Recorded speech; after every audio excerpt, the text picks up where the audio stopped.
तो ये prime minister साहब जो हैं वो यकीनन तमाम सूबों को वो साथ लेके बैठेंगे भी, और हमें कोई नेशनल एक्शन प्लान, कोई एक जो ऐसा लाहे अमल है नेशनल लेवल के ऊपर तमाम सूबों के साथ मिलके बनाने की ज़रूरत है। बिकॉज़ अदरवाइज़ ये हर साल और कितनी दफ़ा हमने सैलाब से डूबना है। अब जापान जो है वो ज़लज़लों से सबसे ज़्यादा मुतासर हुआ करता था। उन्होंने उन्होंने फ़ैसले किए, आज वो ज़लज़ला प्रूफ है। उनके ज़लज़ले आते भी हैं तो वहाँ नुकसान नहीं होता, बिकॉज उन्होंने कुछ फ़ैसले किए और उसके ऊपर उन्होंने इम्प्लीमेंट किया। पाकिस्तान को भी क्लाइमेट चेंज से ज़्यादा इफेक्टेड मुल्क है, इसको और बेहतर फ़ैसले करने पड़ेंगे। अच्छा मैडम, ये बता दें कि नेचुरल डिजास्टर है तो यकीनन बजट में इसके लिए कोई फंड पहले से एलोकेट नहीं होंगे, तो क्या एस्टिमेटेड फंड है और नेक्स्ट जो आने वाले साल है उसके लिए कितना जो है इसके लिए फंड जो है वो रखा जाएगा? अभी वसी ये है कि इस वक्त फ़ंड का तो कोई मतलब हिसाब किताब ही नहीं है। चीफ मिनिस्टर साहबा ने उस दिन भी जब पीडीएमए के ऑफिस का दौरा भी किया था, कमिश्नर डेप्टी कमिश्नर से मुलाकात हुई थी, तो उन्होंने कहा जितने फ़ंड जिस भी मद में आपके पास पड़े हैं वो सब यहाँ लगा दें, और भी आपको किसी पैसे की, किसी ह्यूमन रिसोर्स की, किसी भी चीज़ की ज़रूरत है तो वो पंजाब गवर्नमेंट देगी। इस वक्त कोई और काम नहीं हो रहा है सिवाय सैलाब के रिलीफ के।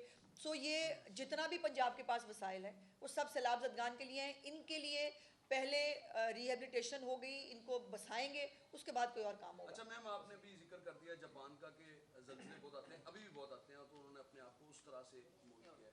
क्या हम सैलाब प्रूफ हो सकेंगे कभी? और इस जो आपके अभी 3.5 साल बाकी हैं, इन 3.5 सालों में आपकी कंट्रीब्यूशन किस हद तक होगी कि कम से कम हम भी सैलाब प्रूफ हो जाएं?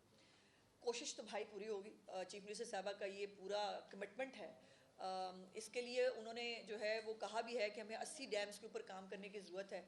लेकिन फिर वही बात है ना कि वो जब डैम बनने की बात आती है तो एक अजीब किस्म की एक लड़ाई एक वो शुरू हो जाती है। तो हमें सबको, चूँकि ये अब सैलाब यहाँ से सिंध जा रहा है, अब सिंध के अंदर भी इफेक्ट करेगा तो हमें उतनी तकलीफ है जितनी पंजाब के लोगों के लिए तकलीफ है। सो हमें सब सूबों को, मैंने जैसे पहले कहा कि बैठ कर जो है इसके ऊपर जो है वो फैसला करना चाहिए। और डैम्स नागुज़ीर हैं, डैम बनाने पड़ेंगे। अगर नहीं बनाएंगे तो हर साल यही होगा और ये नहीं होना चाहिए। ये अब 75-76 साल बहुत होते हैं। एक खातून भी आज सवाल करने दें।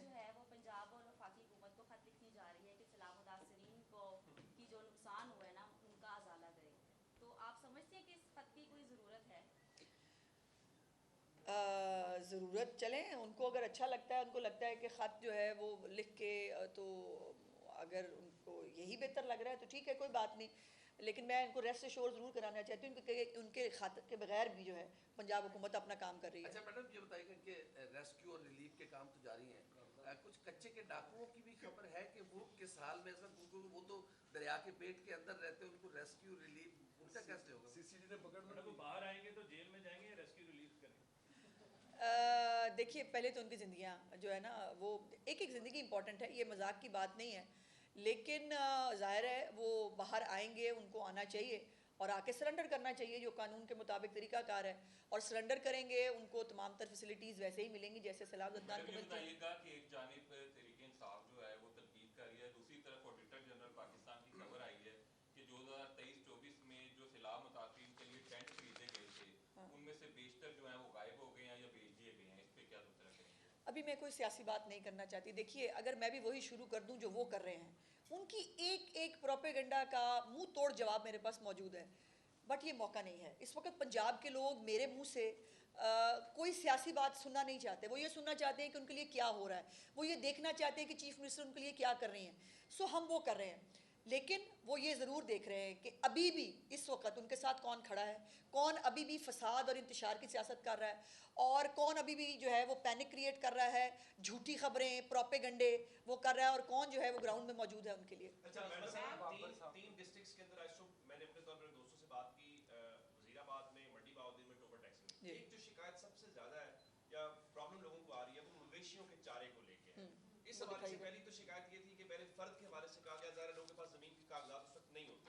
नहीं, ऐसा कोई फर्द का नहीं है। आपके पास कोई ऐसा डैशबोर्ड जिससे वो कह रहे हैं कि चारा मिल भी रहा है, आप इतनी बड़ी मिकदार में नहीं मिल रहा। गोदल साहब, मैंने आपको कितनी दफ़ा रिक्वेस्ट किया जल्दी तशरीफ लाया करें, क्योंकि अभी मैंने जो है ये पूरा एक डैशबोर्ड का एक स्पेसिमन शेयर किया था जिसके अंदर पूरा जो है ये टोबा टैक्सिंग के हवाले से भी एक 30 लोगों के जो है वो फंसे होने की इतला थी, जिनको जो है वो 1.5 घंटे से पहले उनको रेस्क्यू कर लिया गया था।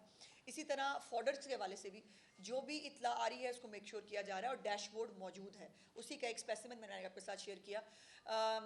बहुत सारे हमारे जो डिस्ट्रिक्ट्स हैं जो उन्होंने चीफ मिनिस्टर साहबा को जब ब्रीफिंग रोज़ देते हैं वो, तो कई जगहों पर फॉडर जो है उसका प्रॉब्लम है और ये गुजरांवाला डिवीजन में ज़्यादा दिख रहा है। अदरवाइज़ ज़्यादा उससे बाहर इतना अभी तक इशू नहीं था, लेकिन मुल्तान और उसके आगे क्या सूरत हाल होती है ये उसको साथ साथ मॉनिटर किया जा रहा है।